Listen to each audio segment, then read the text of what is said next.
berbagi praktik baik, memecahkan masalah bersama, dan saling mendukung dalam mengembangkan strategi pembelajaran yang lebih efektif.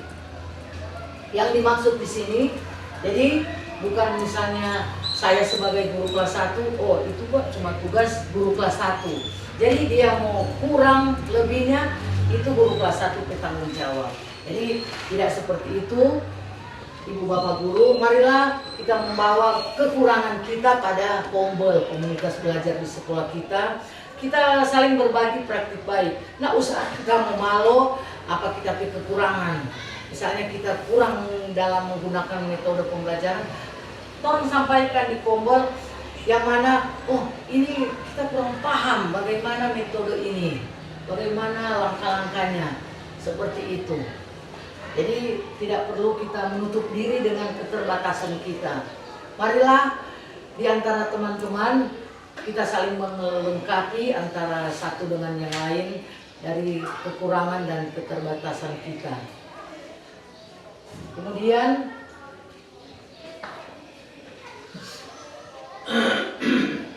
ingin menciptakan lingkungan di mana ide-ide baru dapat mengalir bebas dan guru merasa lebih terhubung sebagai sebuah tim. Nah, di sini yang seperti saya sampaikan tadi, satu tim. Nah, kami dalam mengikuti pelatihan, kebanyakan 90% ada pada tugas kelompok. Di sana instruktur mengatakan bahwa mana lebih kuat, satu batang lidi atau satu ikat lidi. Nah, jadi dari dasar itu kita memahami bagaimana orang mau mencapai satu keberhasilan. Kalau orang berjalan sendiri pasti tidak akan berhasil atau tidak akan sempurna. Jadi seperti yang saya sampaikan tadi, marilah kita untuk saling terbuka satu dengan yang lain, saling melengkapi supaya pembelajaran kita lebih bermakna. Karena saat ini kita kan pada kurikulum yang baru, padahal waktu yang lalu dikatakan kurikulum merdeka, tapi yang kami dengar di sana kurikulum merdeka, yang kurikulum nasional Bu berkaitan, kurikulum merdeka. Iya, tapi tinggal mungkin ada beberapa perubahan dari segi pembelajaran, mungkin dari segi strategi metode pembelajaran, seperti itu ya Bu. Jadi tinggal ada mungkin dilengkapi soal metode pembelajaran yang saat ini pembelajaran harus bersifat atau berpusat pada murid. Seperti itu. Kita lanjut. Di sini kita lanjut transformasi tata kelola. Bagian yang ketiga yaitu transformasi tata kelola berbasis data. Lesson study dan pembelajaran mendalam memiliki hubungan erat dalam tata kelola berbasis data karena keduanya menekankan perbaikan pembelajaran melalui pengumpulan data atau analisis nyata di kelas. Saya memberikan contoh. Mohon maaf apabila ada guru yang, ya ini saya bukan menyinggung, tapi saya hanya memberikan contoh nyata. Di sini dikatakan transformasi tata kelola berbasis data.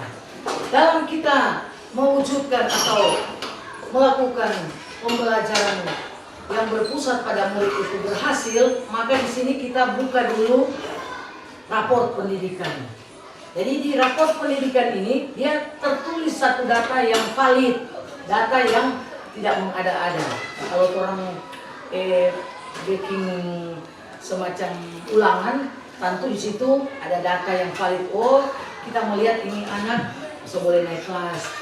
Ini anak masih kurang bisa membaca atau masih belum lancar membaca, berarti nilainya seperti ini. Jadi saya kembali lagi dari raport pendidikan. Dalam pelatihan kami diajarkan bagaimana mengakses raport pendidikan itu. Di sana saya sudah membuka raport pendidikan SD Gemiwa Ilahi. maaf Bu, rapor pendidikan SD Luming Bailan yang saya temui waktu itu memang orang untuk literasi dan numerasi ada penurunan. Ya, di situ ada penurunan 34, sekian persen. Nah, dari hasil berbasis data ini, di sini kita mengacu apa yang orang mau merubah untuk meningkatkan itu hasil dari data tersebut melalui rapor pendidikan. Itu hasil dari tahun 2024. Mohon maaf ya belum dioli. Tapi saya tidak menyalahkan guru sebelumnya. Maksud di sini bagaimana orang berusaha untuk membenahi ini. Tertulis di situ waktu kami benahi itu rapor pendidikan ditulis berada pada standar di bawah. Di situ ada 3 kategori bawah, sedang, tinggi. Sekolah yang mendapat prestasi yang nilainya cukup tinggi, mereka mendapat Boskin. Itu Boskin itu didapat dari prestasi-prestasi dari murid-murid yang ada di sekolah. Mereka mendapat data itu lewat rapor pendidikan. Juga ada tambahan prestasi yang lain di O2 SN tersebut, misalnya ada mengikuti lomba mata pelajaran, lomba olahraga. Nah, di situ juga menunjang untuk Boskin itu. Jadi di sini bagaimana kita meningkatkan rapor pendidikan dari 2024 ini supaya jangankan orang mau berada di paling atas, di standar job sudah cukup kita berusaha, kita menaikkan karena literasi dan numerasi kita ada menurun sekitar 34, sekian persen. Jadi berdasarkan hasil data rapor pendidikan ini saya kelola sehingga pembelajaran mendalam harus ada hubungan erat dalam tata kelola berbasis data supaya menekankan pada perbaikan pembelajaran melalui pengumpulan dan analisa data yang nyata di kelas. Jadi selain juga rapor pendidikan tadi, contoh berbasis data lewat nilai-nilai asesmen penilaian yang ada pada guru-guru kelas masing-masing. Di situ kita dapat mengukur bagaimana siswa atau murid ini dia punya kemampuan, bagaimana cara dia meningkatkan DP pengetahuan lewat pembelajaran mendalam tadi. Saya lanjut. Jadi dikatakan lesson study mendorong guru untuk secara kolaboratif merancang, mengamati, dan merefleksikan proses pembelajaran dengan fokus pada perubahan pemahaman dan aktivitas belajar murid. Data yang dikumpulkan tidak memungkinkan perbaikan pembelajaran yang lebih bermakna dan kontekstual. Jadi dikatakan orang bagaimana mau menciptakan itu pembelajaran bermakna. Jadi ada 3 prinsip pembelajaran mendalam itu, yaitu 1 berkesadaran, yang kedua bermakna, yang ketiga menggembirakan. Jadi di sini bagaimana orang mau olah ini ketiga prinsip yang termasuk dalam pembelajaran mendalam ini, orang jadikan satu prestasi bagi murid-murid kita yang ada. Lanjut, pendekatan pembelajaran mendalam menuntut pemahaman konsep secara intensif dan keterlibatan aktif murid dalam proses belajar. Dengan tata kelola berbasis data, sekolah dapat menggunakan hasil lesson study untuk mengidentifikasi kebutuhan dan mengarahkan strategi pembelajaran mendalam serta sistematis dan berkelanjutan. Jadi pembelajaran mendalam ini bukan hanya sekedar memberikan pelajaran kemudian selesai, tapi dia berproses atau berkelanjutan. Jadi tentu sebelum kita melaksanakan pembelajaran ada merencanakan, melaksanakan KBM, kemudian memonitoring guru, monitor apa kita anak-anak ini sudah berhasil lewat asesmen yang ada.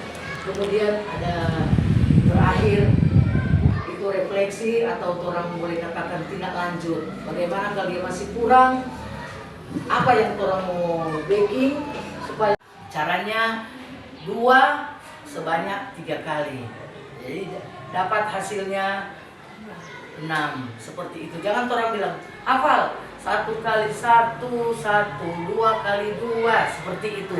Jadi dikatakan di sini usahakan kita merubah cara supaya menghafal. Maksudnya menekankan murid itu menghafal. Orang mesti terapkan, orang mesti mengerti.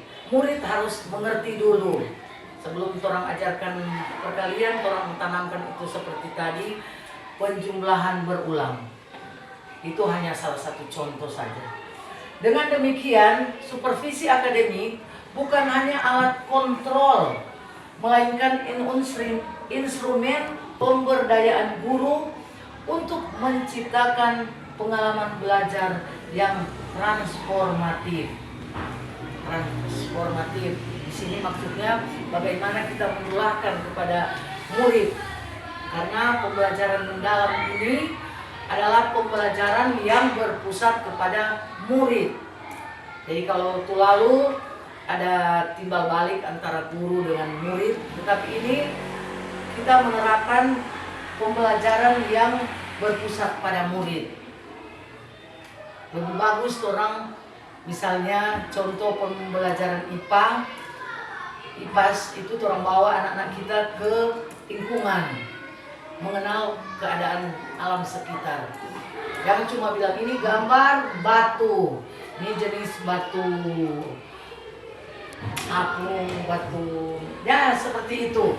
Jadi kita bawa ini anak-anak yang disebut misalnya batu apung apa ya, supaya mereka melihat sendiri, oh ini kotek batu, ini kerikil, ini pasir. Nah, mereka dapat melihat secara langsung, bukan hanya lewat materi saja.